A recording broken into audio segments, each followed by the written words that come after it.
Hello Deere friends, कैसे हैं सभी लोग। आज के इस वीडियो में आप लोग एक बहुत ही एनर्जेटिक पर्सन से मिलने वाले हो जो कि आपका फ्रेंड है। और काफ़ी दिनों से काफ़ी बच्चे मुझे कह रहे हैं कि सर जेई के लिए कुछ गाइडेंस सेशन अरेंज करवाओ ना। जेई के बच्चों ने बहुत अच्छा परफॉर्म किया है, C3ans ने बहुत अच्छा किया है जेई में। तो ये जेई का प्रिपरेशन करना कैसे है, आपके टीचर्स तो आपको बताते रहते हैं हमेशा, लेकिन यार आपके फ्रेंड्स अगर आपको बताएंगे, आपके फ्रेंड्स बोलेंगे कि हाँ मैंने क्रैक किया है और मैंने कैसे क्रैक किया, वो अगर आपको सुनना है तो आज का वीडियो उसी के लिए है। तो आज के वीडियो में या इस वीडियो में आप लोग मिलने वाले हो एक बहुत ही एनर्जेटिक पर्सन से जिसका नाम है उत्कर्ष भालेराव, जिसके जेई के 93 पॉइंट समथिंग, यानी मुझे अभी क्लियरली याद नहीं आ रहा है, 93 परसेंटाइल और NIT राउरकेला में सीखा है। और आपके इंफॉर्मेशन के लिए आपने इसका इमेज भी देखा हुआ है और उसने आप लोगों को समझ में आया होगा कि बच्चों इसने NIT के फर्स्ट ईयर में अपना झंडा गाड़ दिया है। 8.93 परसेंटाइल उसने हासिल किए हैं फर्स्ट ईयर में। यानी जेई क्रैक करना ही इंपॉर्टेंट नहीं है, जेई के बाद भी बच्चे कैसे परफॉर्म कर रहे हैं वो भी हमारे C3ans अच्छे से प्रूव कर रहे हैं। सो बच्चों ज्यादा देर नहीं लूंगा मैं आपके बीच में, तो आज यहां पर मैं बुलाने जा रहा हूं उत्कर्ष। उत्कर्ष प्लीज कम हियर। तो उत्कर्ष आज हमारे साथ है। उत्कर्ष आपसे बात करेगा कि उत्कर्ष ने जेई कैसे क्रैक किया, जेई के प्रिपरेशन के दौरान उसके क्या क्या प्रिपरेशन में उसके कमियां थी और उसने उसको कैसे ओवरकम किया, ये सब चीज़ें आज के इस वीडियो में आप लोग इससे जान लोगे। तो आई थिंक उत्कर्ष काफ़ी प्रिपरेशन करके आया है आप लोगों के लिए। और ये जो सेशन है गाइडेंस सेशन, ये मैं इंटरव्यू फॉर्मेट में नहीं रखने वाला हूँ, कुछ नया करते हैं, है ना। बहुत दिन हो गए अभी इंटरव्यूज काफ़ी चल रहे, तो आज उत्कर्ष आपसे कुछ अलग भाषा में या अलग ढंग से बात करेगा, right.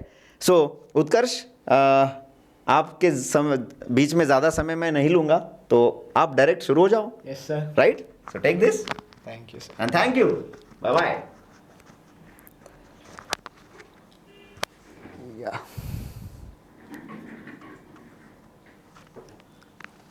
Okay, so hello everyone.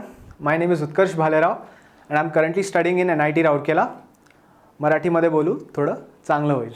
Okay, तर सरांनी बऱ्याच दिवसापासून बोलवलं होतं की मुलांना जेईसाठी गायडन्स पाहिजे, की मुलांनी प्रिपेअर कसं करावं किंवा प्रिपेअर करताना कोणत्या अडचणी येतात त्याबद्दल मुलांशी एकदा बोलून आपण त्यांच्या त्या डाऊट्स क्लिअर करू. ओके, तर जास्त वेळ न घेता आपण सुरू करू. Okay, JEE preparation strategy. तर आपण एक नॅशनल लेवलची आणि बाहेरही खूप जास्त नावे IIT जेईचं किंवा जेई ॲडव्हान्स मेन्स, तर ही एक हायली कॉम्पिटेटिव्ह एक्झाम आहे. तर तुम्ही जेव्हा एका हायली कॉम्पिटेटिव्ह एक्झामसाठी प्रिपेअर करता तर तुम्ही फक्त हार्डवर्क करून नाही चालत, तुम्हाला एक प्रॉपर स्ट्रॅटेजी फॉलो करावी लागती, जेणेकरून तुम्हाला ती एक्झाम नेमकी तुमच्याकडून काय डिमांड करते हे तुम्हाला माहीत असलं पाहिजे. ओके, सो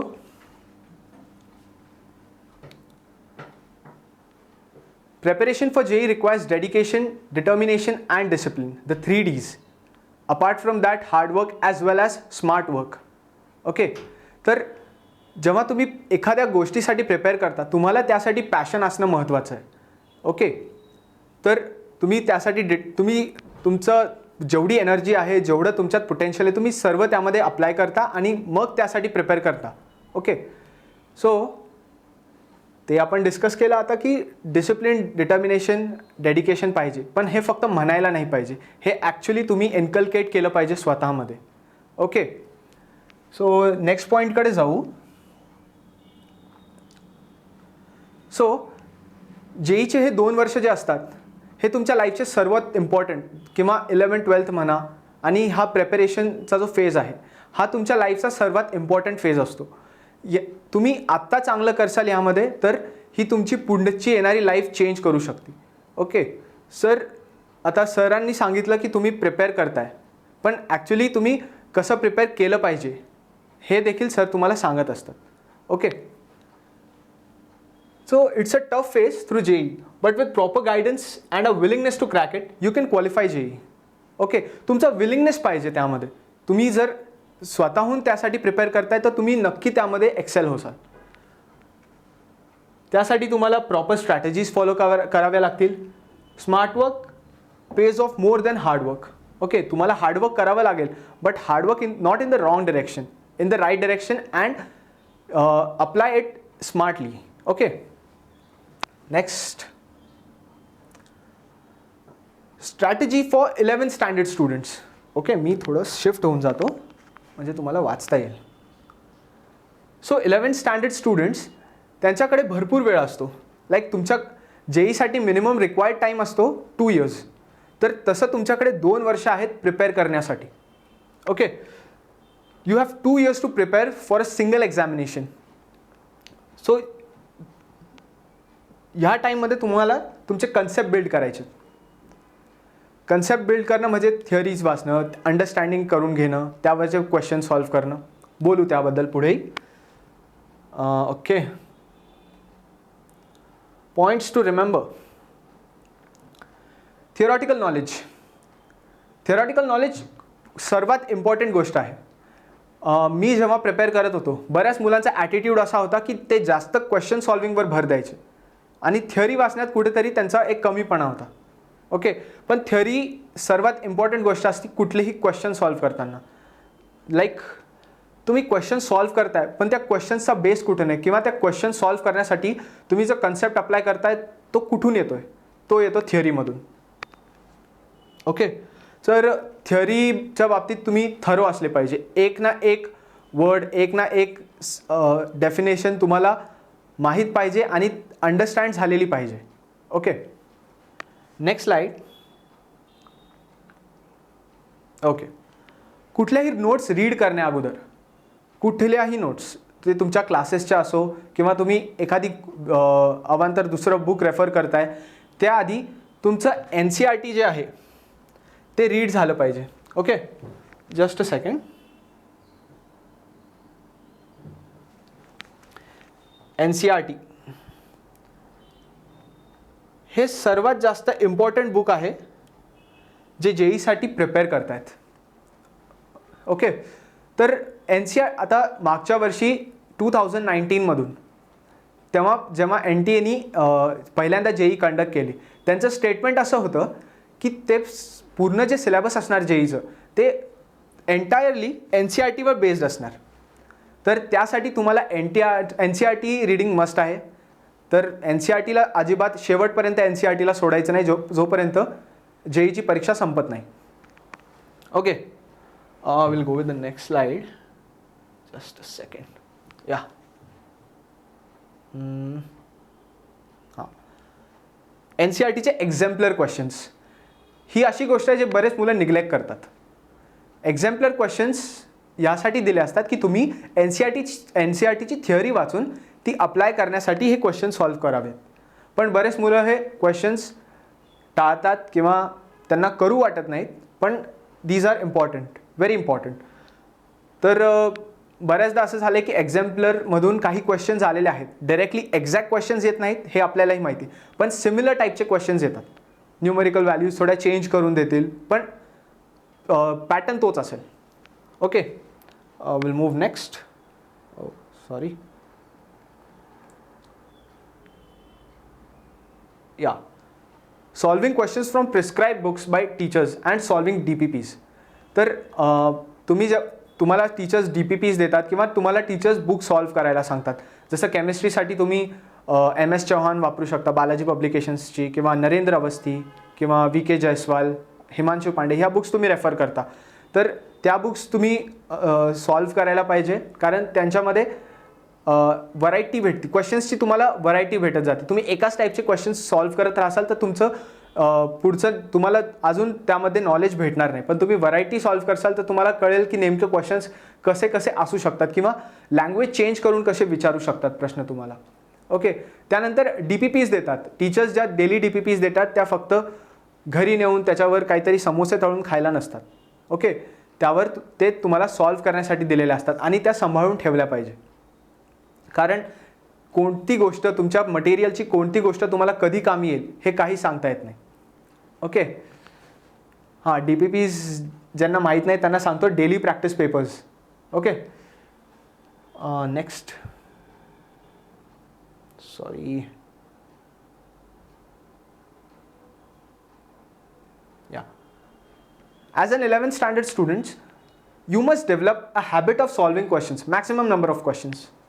ओके, तुम्ही जेव्हा प्रिपेअर करताय तर थिअरी तर वाचायची आहेच, पण तुम्हाला क्वेश्चन्स पण सॉल्व्ह करायचे आहेत, तर त्यावर देखील तुम्हाला भर देणं महत्त्वाचं आहे. आणि जेव्हा तुम्ही 11thमध्ये हे करसाल तर ह्या दरम्यान एक हॅबिट बनवून घ्यायची आपली, की आता मला क्वेश्चन सॉल्विंग चांगली जमती. म्हणजे 12th स्टँडर्डपर्यंत तुम्हाला चांगलं अवेअर होऊन जातं की तुम्ही कशासाठी प्रिपेअर करताय, कसे क्वेश्चन्स येतात जेईमध्ये आणि त्यांचा पॅटर्न काय असतो, किंवा त्या क्वेश्चन्सचं कसे ट्विस्ट करतात वर्ड्स इकडून तिकडे, की तुम्हाला कन्फ्यूज होईल. ओके, तर ही एक गोष्ट महत्त्वाची आहे, लक्षात ठेवा. Next, mock test. प्रत्येक इन्स्टिट्यूट, तुम्ही कुठलाही कोचिंग इन्स्टिट्यूट जॉईन करता तिथे वीकली मॉक टेस्ट ऑर्गनाईज केल्या जातात.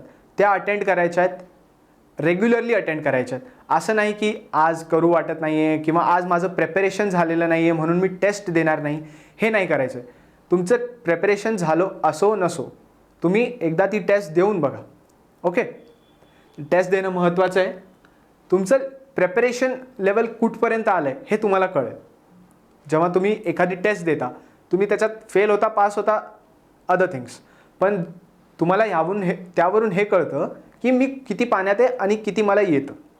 ओके, तर तुम्ही एक असं आहे की तुम्ही प्रिपेअर नाही केलं, पण त्या प्रिपेअर नसतानाही तुम्ही किती त्यामधून आउटकम काढलं हे तुम्हाला कळेल.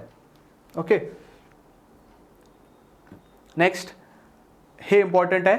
प्रत्येक टेस्टनंतर त्याचं ॲनालिसिस करणं महत्त्वाचं आहे. तुम्ही एक टेस्ट दिली तर तुमचे सर्व बरोबर येतील असंही नाही, येऊही शकतात if you are a genius, पण इन केस तुमचे चुकलेत तर त्यांना ॲनालाइज करा. बघा की कुठे चुकताय तुम्ही, कुठे तुमच्या मिस्टेक्स झाल्या, कुठे तुम्ही सिली मिस्टेक्स केल्या. आणि सिली मिस्टेक्सकडे सर्वात जास्त लक्ष पाहिजे, कारण सिली मिस्टेक्स सगळ्यात मोठ्या मिस्टेक्स असतात. एखादी गोष्ट तुम्हाला येत नाही आणि ती तुमच्याकडून चुकली हे साहजिक आहे, पण एखादी गोष्ट येत असताना तुमच्याकडून चुकली तर ते एक थोडंसं काळजीपूर्वक बघून तिथे तुम्हाला काम करावं लागणार आहे. ओके, आणि हो, वीक टॉपिक्स, आपले वीक टॉपिक्स बघायचे कुठले, आणि वीक टॉपिक्सला स्ट्रॉंग करणं खूप महत्त्वाचं आहे. त्यासाठी असं नाही हा टॉपिक वीक आहे मी नंतर करेल, नाही, हा टॉपिक आत्ता वीक आहे त्याला आत्ता स्ट्रॉंग करा. Okay, next point, doubt sessions. आपल्या इन्स्टिट्यूटमध्ये डाऊट सेशन्स असतात. बरेच मुलं अटेंड करत नाहीत, घरी जाण्याची सगळ्यांनाच घाई असती, पण अटेंड केले पाहिजे. जेव्हा तुम्ही टेस्ट देता त्याच्यात डाऊट येतात, तुम्ही क्वेश्चन सॉल्विंग करताय, घरी अभ्यास करताय, त्याच्यामध्ये तुम्हाला डाऊट्स येत आहे, तुम्हाला थिअरी वाचताय, तुम्हाला थिअरी कळत नाही आहे, लँग्वेज कळत नाही आहे एखादी थिअरीची, तर ती त्या डाऊट सेशन्समध्ये तुम्ही टीचर्सला विचारून ते कन्सेप्ट समजून घेऊन, तो क्वेश्चन काय डिमांड करतो हे समजून घेऊन, तुमचे वीक टॉपिक स्ट्रॉंग करून, तर हे सर्व काही होतं डाऊट सेशन्समध्ये. तर डाऊट सेशन्स अटेंड करणं खूप महत्त्वाचं आहे. नेक्स्ट, हां, बॅकलॉग. बऱ्याच मुलांचं असतं, माझा बॅकलॉग झाला, मी ॲबसेंट होतो, माझा बॅकलॉग असा झाला तसा झाला. हे नाही सांगायचं. बॅकलॉग इन सम सर्कमस्टन्सेस होतात कधी कधी, पण सहसा अवॉइड करायचं की ते नाही होणार. आणि जरी झाले तर cover them as soon as possible. जेवढं लवकर होईल तेवढं त्यांना कवर अप करून घ्यायचं. कारण जर तुम्ही बॅकलॉग ठेवत असाल तर हे वर्क पाईलअप होत जाईल. एक बॅकलॉग राहिला, त्याच्यामागे दुसरा कन्सेप्टचा बॅकलॉग, तिसरा कन्सेप्टचा, हे पाईलअप होत जातं. तुम्ही एकच पटकन करून घेतलं, एकच बॅकलॉग तुमचा पटकन कंप्लीट झाला, तुमचा पुढचा पायलेशन होणार नाही. Okay, next point, previous year question solve करणं. प्रिव्हियस इयर क्वेश्चन्स सर्वात इम्पॉर्टंट गोष्ट असती की मागच्या वर्षी कसे प्रश्न विचारले गेले होते. कळतं आहे, तुम्ही स्कूलमध्ये पण असायचे तर तुम्ही आधीचे क्वेश्चन पेपर्स बघायचे की कसे क्वेश्चन्स आले होते त्या पेपरमध्ये, त्यानुसार तुम्ही प्रिपरेशन करता. तसंच जेव्हा तुम्ही जेईसाठी देखील प्रिपरेशन करता, प्रिव्हियस इयर क्वेश्चन्स अवेलेबल असतात. तुम्ही काही बुक्स बघसाल त्याच्यामध्ये देखील क्वेश्चन्सच्या खाली लिहिलेलं असतं की हा क्वेश्चन या वर्षी या परीक्षेत विचारला गेला होता. तर त्याकडे लक्ष असलं पाहिजे. तर ते प्रिव्हियस इयर क्वेश्चन सॉल्व्ह करायचे आणि ते क्वेश्चन्स कधी सॉल्व्ह करायचे, एक त्याचा पूर्ण बुक भेटती, अरिहंत पब्लिकेशन्सची बुक असती, 40 इयर्स 41 इयर्स वॉट एव्हर.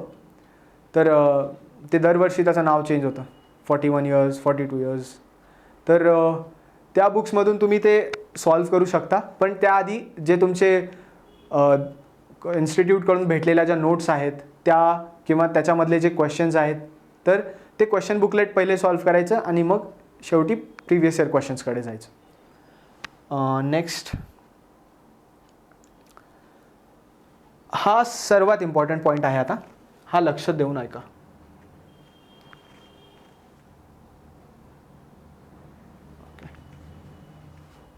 एक सेकंड.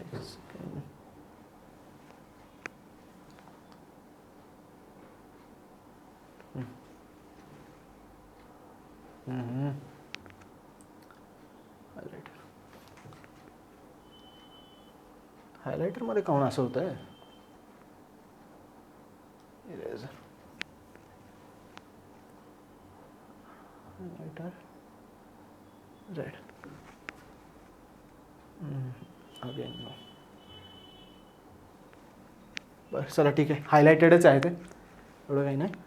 तर टाईम मॅनेजमेंट ही सर्वात इम्पॉर्टंट गोष्ट आहे.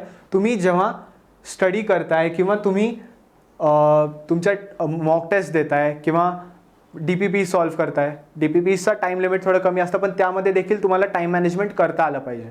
ओके, तर टाईम मॅनेजमेंट कसं करायचं, सर्वात आधी आपण त्याबद्दल बोलू. तुम्ही स्टडीज करताना कसं टाईम मॅनेजमेंट करायचं. तर आता तुम्हाला माहिती आहे तुमच्याकडे 3 सब्जेक्ट्स आहेत, फिजिक्स, केमिस्ट्री आणि मॅथ्स. तर तुम्ही प्रत्येक विषयाला तुम्हाला समान वेळ देणं महत्त्वाचं आहे. प्रत्येक विषय ॲटलिस्ट तुम्हाला 2 आवर्स त्याला देता आले पाहिजे. ॲटलिस्ट तुम्ही मॅक्स त्यापेक्षा जास्त देऊ शकता, व्हेरी नाईस, पण ॲटलिस्ट तुम्हाला 2 घंटे त्या सब्जेक्टला देता आले पाहिजे. त्यानंतर त्याच्यावरचे क्वेश्चन सॉल्विंग झाली पाहिजे, ॲज वेल ॲज थिअरी वाचून मग क्वेश्चन सॉल्विंग झाली पाहिजे. आणि तसं तुम्ही तुमचा टाईम मॅनेज करू शकता की मी 8 घंटे 9 घंटे इतका स्टडी करेल किंवा ह्या सब्जेक्टनंतर मी ब्रेक घेईल, असं तुमचं टाईम मॅनेजमेंट पाहिजे. दुसरं टाईम मॅनेजमेंट तुमच्या DPPs आणि मॉक टेस्टमध्ये. तर DPPsमध्ये तुम्हाला मॅक्सिमम अर्ध्या घंट्याचा वेळ भेटतो सॉल्व्ह करण्यासाठी. तर त्यामध्ये तुम्ही किती क्वेश्चन सॉल्व्ह करू शकताय. ओके, समजा अर्ध्या घंट्यात तुम्हाला 20 क्वेश्चन दिले, तर तुम्ही किती करेक्ट क्वेश्चन्स तेवढ्या वेळेत सॉल्व्ह करू शकताय, किती चुकताय तुमचे, ते बघून तुम्ही तसा टाईम मॅनेज करा तुमचा. ओके, पुढचं झालं तुमचे मॉक टेस्ट असतात तुमचे 3 तासाचे. जसं तुमची नॉर्मल फायनल JEEची एक्झाम होती त्याच प्रकारे तुमचे मॉक टेस्ट होतात. तर त्या मॉक टेस्टमध्ये तुम्ही प्रश्न सॉल्व्ह करताय, पण कधी बऱ्याच मुलांचं असं होतं की तुम्हाला म्हणता की वेळ पुरला नाही. तो वेळ का पुरत नाही, आपण टाईम तो मॅनेज करत नाही.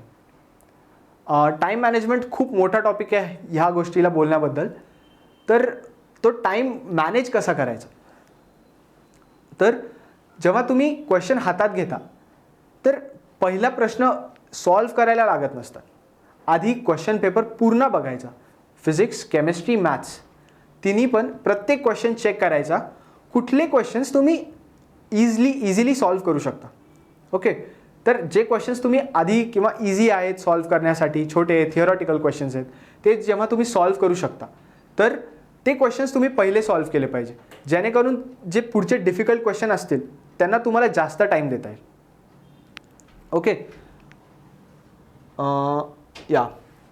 तर तेच आहे. तुमच्या मॉक टेस्टमध्ये तुम्ही ते अप्लाय केलं पाहिजे. तुम्ही मॉक टेस्टमध्ये अप्लाय करसाल तर ते तुमच्या फायनल JEEच्या एक्झामिनेशनमध्ये रिफ्लेक्ट होईल. तुम्ही हॅबिट होऊन जासाल की इझी क्वेश्चन्स आधी करायचे, डिफिकल्ट क्वेश्चन्सला नंतर टाईम देता येतो. ओके, तर ही गोष्ट एक लक्षात ठेवा. नेक्स्ट,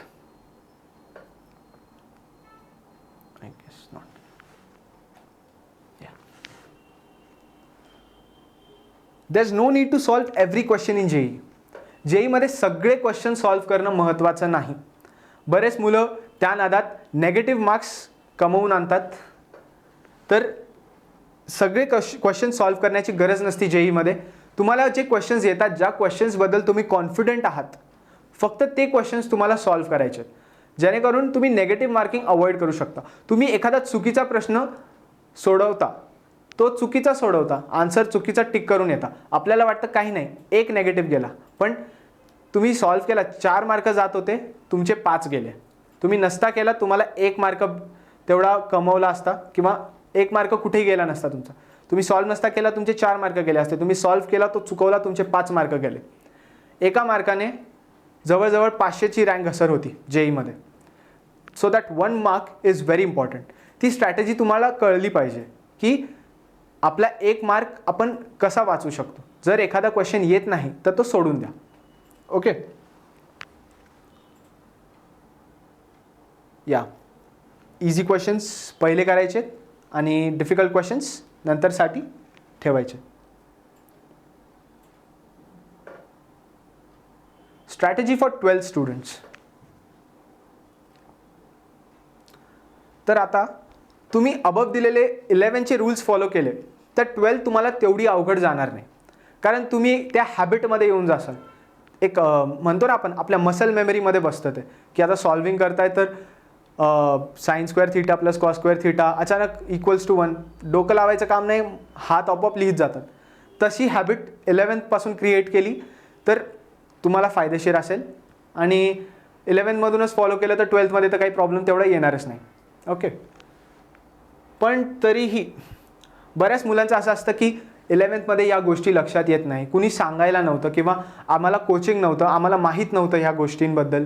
तर त्यांच्यासाठी तुम्हाला त्यांच्यासाठी आता थोडं स्ट्रगल जास्त असेल, तेवढं अवघड नाही आहे, कारण आम्हीही केलं होतं. तर तुम्हाला थोडं फोकस राहणं महत्त्वाचं आहे त्यावेळी.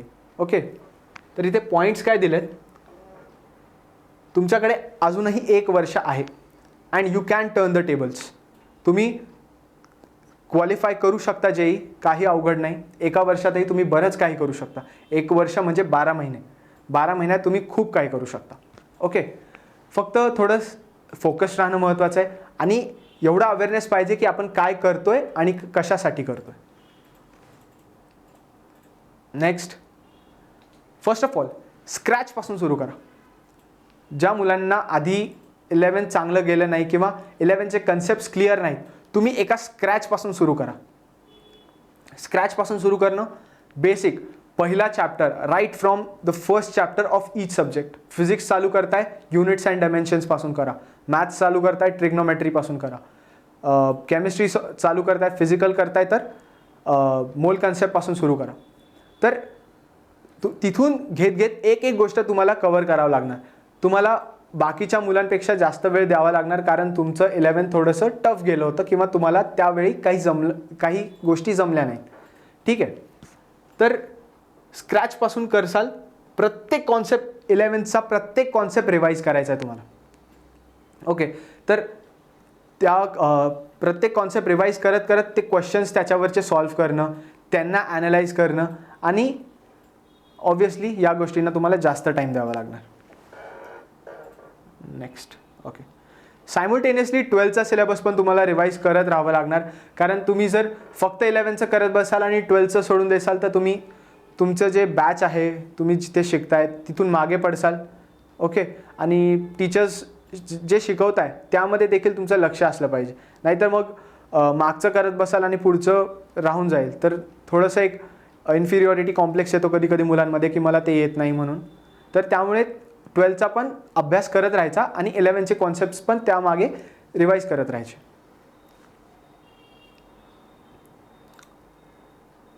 ट्वेल्थ स्टँडर्ड पोर्शन थोडं वास्ट असतं 11पेक्षा, आणि मोस्ट ऑफ द टाईम जेईमध्ये जे आहे मॅक्सिमम क्वेश्चन्स असतात ते 12th स्टँडर्डच्या सिलेबसमधून. तर आय थिंक 12th स्टँडर्डचा थोडा अभ्यास चांगला असला पाहिजे. 11th स्टँडर्डचा आता ज्यांचं समजा 12th स्टँडर्डमध्ये आले, ज्यांचं 11th थोडं खराब गेलं, तुम्हाला 11th करणं महत्त्वाचं आहे, कारण 11th तुमचा बेस एक फाउंडेशन बनवतं तुमच्या 12thसाठी. तर तुम्ही ते फाउंडेशन क्रिएट करणं महत्त्वाचं आहे, आणि त्यासोबतच तुम्हाला 12thचा सिलेबस पण चांगल्या प्रकारे रिवाईज करणं आणि क्वेश्चन सॉल्विंग करणं जमलं पाहिजे. ओके, आता 11th थोडं खराब गेलं आहे तर 12thमध्ये थोडी मेहनत तर करावीच लागेल. तर तेवढं ऑप्शन तर नाही आहे. पुन्हा क्वेश्चन ॲनालाइज करणं, क्वेश्चन पेपर्स ॲनालाइज करणं, प्रिव्हियस इयर क्वेश्चन सॉल्व्ह करणं, हे तुमच्यासाठी, हे तर सर्वांसाठीच, 11th असो 12th असो, तुम्ही ड्रॉप इयरमध्ये असो, तुम्हाला क्वेश्चन पेपर सॉल्व्ह करणं, त्यांना ॲनालाइज करणं आणि त्याच्यावरचे प्रिव्हियस इयर क्वेश्चन सॉल्व्ह करणं हे तुम्हाला मस्ट आहे. नेक्स्ट अगेन 12thसाठी पण टाईम मॅनेजमेंटकडे लक्ष द्या. आता तुम्हाला जास्त स्टडी करायची आहे, दुसऱ्यांपेक्षा तुम्हाला थोडी जास्त स्टडी करावी लागणार आहे, तर तुम्ही तेव्हा कसा टाईम मॅनेज करणार तेही तुम्हाला बघावं लागेल. ओके, तुम्ही 11thचं कधी रिवाईज करणार, त्याच्यानंतर तुम्ही 12thचं परत कधी रिवाईज करणार, ह्याकडे देखील तुम्हाला लक्ष द्यावं लागेल.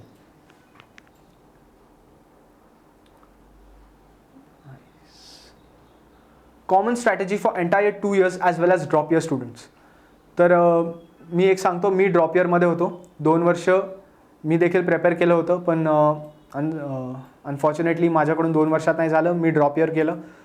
आणि त्यावेळी मला कळालं की कुठल्या गोष्टींकडे लक्ष दिलं पाहिजे, कुठल्या गोष्टी माझ्याकडून चुकल्या होत्या माझ्या 2 year प्रिपरेशनमध्ये, जेणेकरून मला ड्रॉप इयर घ्यावं लागलं, किंवा ड्रॉप इयरमध्ये मी अजून काय चांगलं करू शकलो असतो की मी अजून चांगलं जेईमध्ये परफॉर्म केलं असतं. तर daily 7 to 8 hours of study minimum तुमची डेली सेल्फ स्टडी झाली पाहिजे 7 to 8 hours. म्हणजे तुम्ही प्रत्येक सब्जेक्टला ॲटलिस्ट 2 hours देताय. This is apart from your coaching. कोचिंगमध्ये तुम्हाला शिकवलं जातं, पण तुम्ही त्या व्यतिरिक्त घरी येऊन किती अभ्यास करता, किती ते रिवाईज करता, किती ते कॉन्सेप्ट तुमच्या क्वेश्चन्समध्ये अप्लाय करता, तर त्यावरून कळेल की तुम्ही किती प्रिपरेशन लेवलमध्ये, किती तुमची प्रिपरेशन लेवल हाय आहे, किती लो आहे ते कळेल. Okay, solving DPPs on regular basis, हे पण ड्रॉप इयर 11th 12th सर्वांसाठी सेम. DPP सर्वांनाच भेटतात. DPPs डेली सॉल्व्ह झाल्या पाहिजे, त्यांचं ॲनालिसिस झालं पाहिजे. डाऊट्स असतील तर टीचर्सला विचारा, सोल्युशन्स आधी बघू नका. सोल्युशन्स आधी बघसाल तुम्ही, नंतर विसरून जासाल. हे माझ्यासोबत झालं आहे.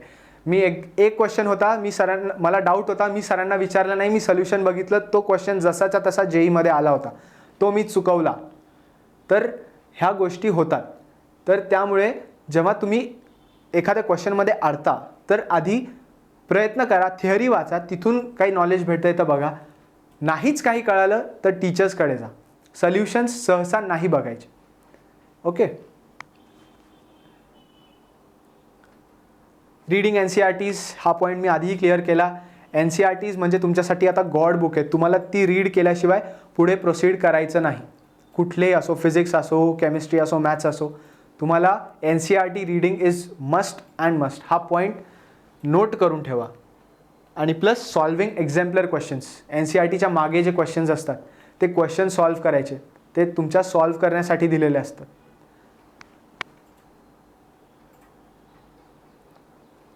Making your on notes and synopsis, हा एक इम्पॉर्टंट पॉईंट आहे. आता तुम्ही प्रिपरेशन करताय, तर तुम्हाला सर्व लक्षात राहणार असंही नाही. तुम्हाला घडी घडी नोट्स वाचाव्या लागतील. तर तुम्ही प्रत्येक वेळ एक बुक रेफर करताय आणि तुम्हाला एखादा पॉईंट कळाला नाही, तर तुम्ही प्रत्येक वेळ तो पेज शोधत बसणार, तो शोधणार, मग तो कॉन्सेप्ट वाचणार, ह्यामध्ये तुमचा वेळ जाईल. तर जेव्हा तुम्ही फर्स्ट टाईम रीडिंग करता, तर त्यामधले जे इम्पॉर्टंट क्रुशियल पॉईंट्स असतात ते लिहून ठेवायचे किंवा हायलाईट करून ठेवायचे. मोस्टली लिहून ठेवायचे, because 1 time writing is 10 times reading. Okay, तर ते क्वेश्चन्स ते जे पॉईंट्स असतात इम्पॉर्टंट, ते नोट करून ठेवायचे.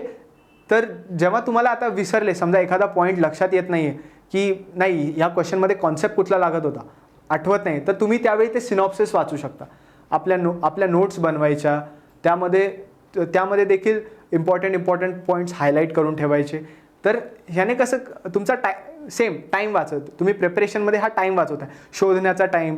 तुमचं समजा ती बुक भेटत नाही, तर ती बुक कुठे शोधावी, त्यापेक्षा तुम्ही एका छोट्याशा वहीमध्ये ते छोटे छोटे पॉईंट्स लिहून ठेवले, तर तुम्हाला कळून जातं की नाही हा क्वेश्चनमध्ये हा कॉन्सेप्ट लागत होता. Next, attending weekly test attend करायच्या, त्या आपल्यासाठीच ठेवलेल्या असतात. आज माझी प्रिपरेशन झाली नाही, आज मला टेस्ट देऊ वाटत नाही, म्हणून स्किप करायचं नाही त्या टेस्ट. प्रिपरेशन झाली नसली तरी एकदा टेस्ट देऊन यायची, बघायचं की आपण किती पाण्यात आहे ते बघायचं एकदा, की नाही आता प्रेपरेशन नाही, पण मी प्रेपरेशन नसताना पण किती परफॉर्म करू शकतो, सध्या मी जेवढं शिकलो आहे त्याच्यापैकी मला किती येतं, तर हे तुम्हाला त्यामधून कळून जाईल. आणि ॲनालाइज करणं, त्या टेस्ट दिल्यानंतर प्रत्येक टेस्ट ॲनालाइज झाली पाहिजे. कुठले क्वेश्चन्स चुकले, कुठले बरोबर आले ते तर तुम्हाला येतात, बरोबर आले पण त्याकडेही लक्ष द्यायचं. बरोबर जे क्वेश्चन झाले ते लक्षात ठेवायचे, जे चुकले ते जास्त लक्षात ठेवायचे, की इथे चुकलं होतं आणि ते बरोबर तिथल्या तिथं बरोबर करून घ्यायचं. नंतर बॅकलॉग त्याला पाईलअप करत नाही जायचं त्या बॅकलॉगला. प्रिव्हियस इयर क्वेश्चन सॉल्व्ह करायचे after completion of every topic. प्रत्येक टॉपिक कंप्लीट झाला की त्यावरचे प्रिव्हियस इयर क्वेश्चन सॉल्व्ह करायचे. ओके, तर तुम्ही आधी सॉल्व्ह करसाल तर मग प्रिव्हियस इयर क्वेश्चन शफल्ड असतात, त्याच्यामध्ये एक क्वेश्चन संपला की दुसऱ्या क्वेश्चनमध्ये दुसरा कन्सेप्ट. तर त्यापेक्षा काय करायचं, तो टॉपिक पूर्ण संपवायचा आणि मग त्या टॉपिकवरचेच प्रिव्हियस इयर क्वेश्चन सॉल्व्ह करायचे. ते थोडं इझी जातं करण्यात. फॉलोइंग अ प्रॉपर शेड्यूल, हे पण तुमच्या टाईम मॅनेजमेंटमध्येच येतं. तुम्ही दररोज एक प्रॉपर शेड्यूल फॉलो करताय, दररोजच्या दररोज तुमचं DPP सॉल्विंग होतं आहे, त्यावेळी तुमचा अभ्यास ज्यावेळी व्हायला पाहिजे त्यावेळी होतो आहे. तर तुम्ही म्हणजे एक प्रॉपर शेड्यूल, एक ऑर्गनाइज शेड्यूल फॉलो करताय की रोज तुम्ही ह्या प्रकारेच अभ्यास करणार आहे, जेणेकरून कसं होईल तुमचा अभ्यास डेली टू डेली कंप्लीट होत जाईल. तुम्ही एक गोल सेट करताय, आज मी एवढा अभ्यास करेल आणि तो गोल तुम्ही कंप्लीट करताय, दुसऱ्या दिवशी तुम्ही तो पुढचा गोल सेट करताय, तेवढा अभ्यास कंप्लीट करताय. तर याने करून तुमचा अभ्यास कंप्लीट होत जाईल आणि बॅकलॉग्स तर राहणार नाही मग तसं असलं तर. Next, proper health care. आता बरेच मुलं रात्री जागून अभ्यास करतात. मला माहीत नाही या गोष्टीची क्रेज का बरं इतकी आहे, पण बरेच मुलं रात्री जागून अभ्यास करतात. तर ठीक आहे, तुम्हाला कम्फर्टेबल असेल त्याबद्दल तर मी काही म्हणू शकत नाही, पण तरी मी सजेशन देईल की सहसा रात्र जी असते ती झोपण्यासाठी असते, तर तुम्ही झोपण्यातच ती युटिलाइज करा. तुम्ही रात्री अभ्यास करसाल आणि दिवसा मग ज्यावेळी तुमचं प्रोडक्टिव्ह काम जास्त असलं पाहिजे तुम्ही त्यावेळी मग झोपताय, तर मग ते ॲडवायझेबल नसतं. ओके, तर तुम्ही हेल्थकडे चांगलं लक्ष द्या. Good physical and mental health maintain करणं खूप महत्त्वाचं असतं JEE प्रिपरेशन. कारण तुमची फिजिकल हेल्थ चांगली असेल तर तुम्ही इकडे तिकडे जाऊ शकता, क्लासेस अटेंड करू शकता, क्लासेसमध्ये फिजिकली प्रेझेंट आणि मेंटली पण प्रेझेंट असू शकता. मेंटली डिस्टर्ब पण बरेच मुलं होतात JEE प्रिपरेशनमध्ये, स्ट्रेस घेतात, सिलेबस अपुरा राहिला, ही गोष्ट जमली नाही, ही येत नाही, तर त्याबद्दल देखील स्ट्रेस नाही घ्यायचा.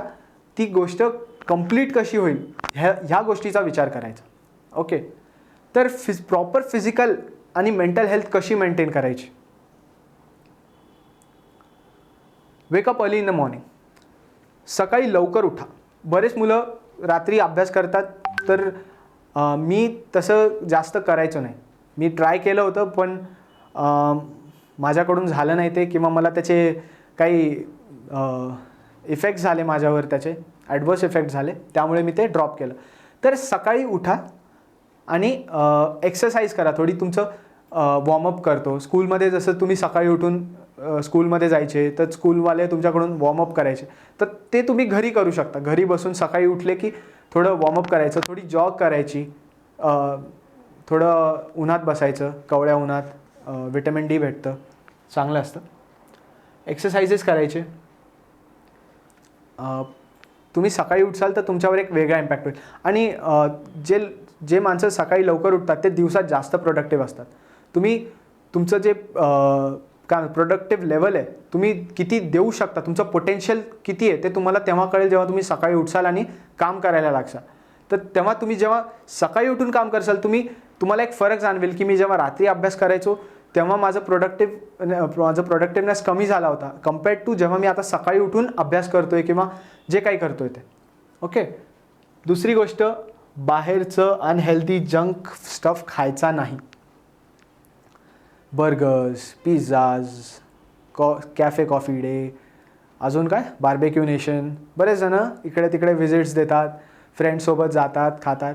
Once in a while is understandable, but दररोज त्याचं खाणं, बाहेरचा स्टफ खाणं, दररोज झोमॅटो, स्विगी या गोष्टी चांगल्या नसतात. तशाही चांगल्या नाही, जेईचे प्रिपेअर करताय किंवा न करताय, पण जास्त हा स्टफ कन्झ्युम करायचा नाही. ओके, याने करून तुम्हाला थोडेसे हेल्थ इश्यूज येऊ शकतात. तुम्ही एक्झामच्या वेळी जर असं केलं तर कदाचित तुम्ही आजारी पडू शकता आणि मग एक्झाममध्ये तुम्ही एकतर एक्झाम ड्रॉप करसाल, जाता येणार नाही, नाहीतर मग एक्झाम देताना तुम्हाला त्रास होईल, एक्झाम चांगली जाणार नाही. ओके, तर ही पण एक खूप महत्त्वाची गोष्ट आहे. मुलं कधी कधी निग्लेक्ट करतात ह्या गोष्टी, पण लक्ष दिलं पाहिजे. Try to maintain a healthy diet. घरी बनवलेलं फ्रेश जेवण खा आणि दररोज सकाळी उठल्यावर ॲटलिस्ट एक ॲपल खा आणि डेली समजा रात्री जेवताना किंवा दुपारी जेवताना सॅलड्स इन्क्लूड करा. आईला घरी सांगा मला जेवताना सॅलड्स बनवून दे किंवा स्वतःही बनवून घेऊ शकता, तेवढं अवघड नसतं. ओके, तर हेल्दी डाएट मेंटेन करा, चांगल्या घरी बनवलेलं फ्रेश जेवण खा, जास्त तेलकट तुपकट खायचं नाही जेणेकरून पोटाचे आजार होतील. जसं बऱ्याच मुलांना इनडायजेशन होत असतं, कारण शेड्यूल्स कधी कधी अपडाऊन होतात, इकडे तिकडे जाणं येणं जास्त होतं, क्लासेस कधी कधी जास्त वेळ चालतात, त्यामुळे बऱ्याच मुलांना हेल्थ इश्यूज होतात. इनडायजेशन बऱ्याच मुलांमध्ये कॉमन आहे. तर त्या गोष्टी अवॉइड करण्यासाठी तुमच्या जेवायच्या वेळाही ठरलेल्या पाहिजे आणि हेल्दी जेवण, घरी बनवलेलं साधं सिंपल जेवण करायचं. Avoid consuming T and coffee. जास्त टी कॉफी कन्झ्युम करायचं नाही. तुम्हाला जागे राहून अभ्यास करायचा आहे म्हणून खूप जास्त त्या गोष्टींचं कन्झम्पशन करायचं नाही, कारण त्याने पण शरीरावर वेगळे इफेक्ट्स होतात. ती नाही भेटली की मग तुम्हाला त्याचं ॲडिक्शन लागू शकतं, की नाही भेटली तर झोपच खूप येते, अभ्यासच होत नाही आहे. तर त्या गोष्टींचं ॲडिक्शन लागू द्यायचं नाही. सकाळी उठल्यावर मस्त फ्रेश दूध गरम करायचं आणि एक ग्लास दूध घ्यायचं. ओके,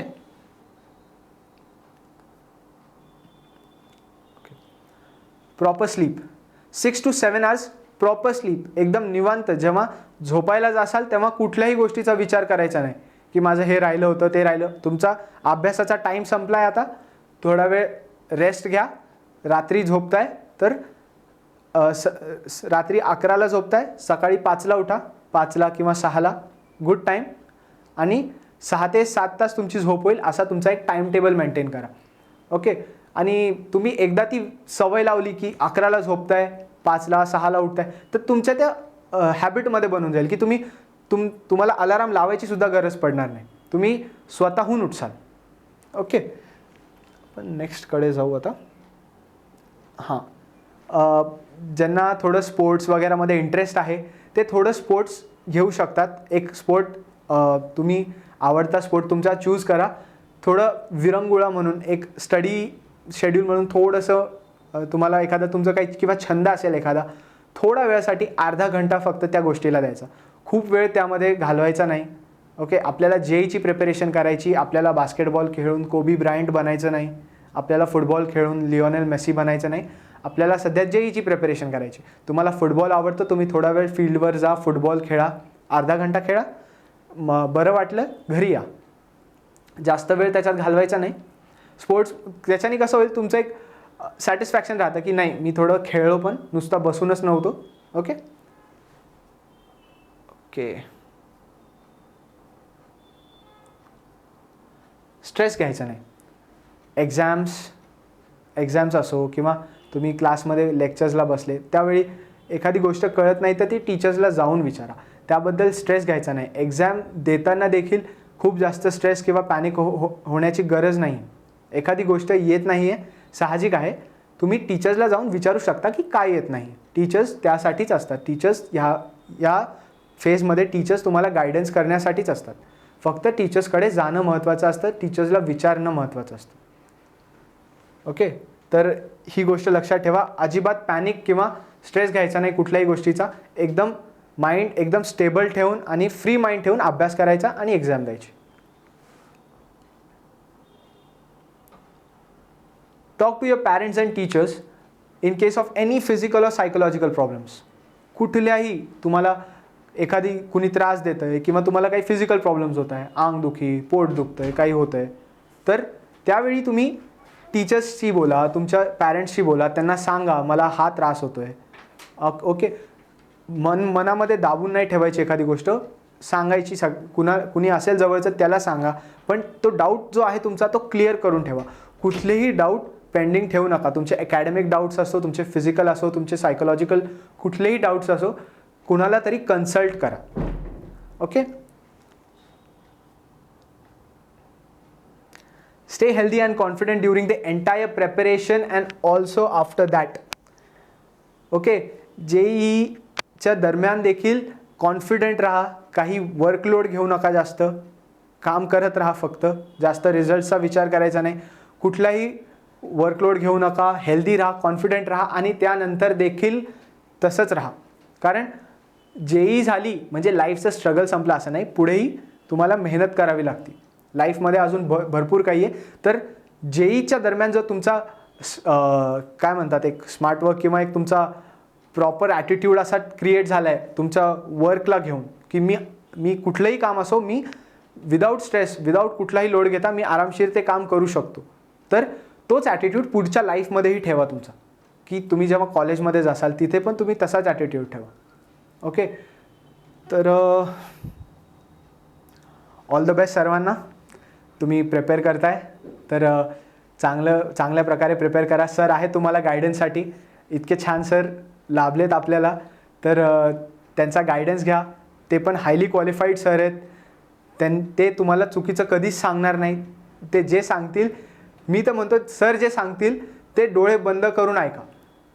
ओके, मी तर सांगतोयच तुम्हाला, पण सर जे काही सांगतील ते डोळे बंद करून ऐका. तुमचं सिलेक्शन 100% गॅरंटीड आहे, हे मी सांगतो.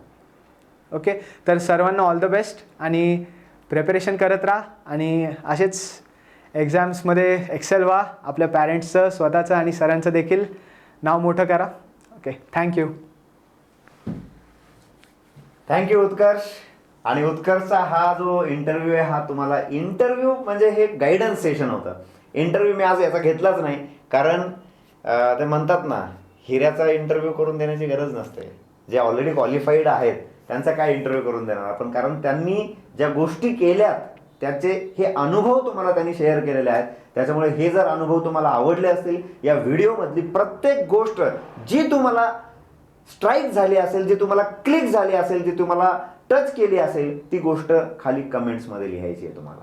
Okay, so thank you very much. नमस्कार, बाय बाय. थँक्यू उत्कर्ष. या ठिकाणी आल्यानंतर मला असं वाटलं होतं की फर्स्ट म्हणजे तुझं हे काही सेशन आहे की ते कसं होईल, काय होईल, बट तुझ्या एवढं कॉन्फिडंट मी आतापर्यंत बाकीच्या लोकांना बघितलं नाही. खूप छान बोललास आणि असेच इथून पुढचे सुद्धा इंटरव्ह्यू सेशन असतील किंवा काही जरी असेल तरी विद्यार्थ्यांना याच पद्धतीनं तुम्ही लोक गाईड करत राहा. Thank you very much.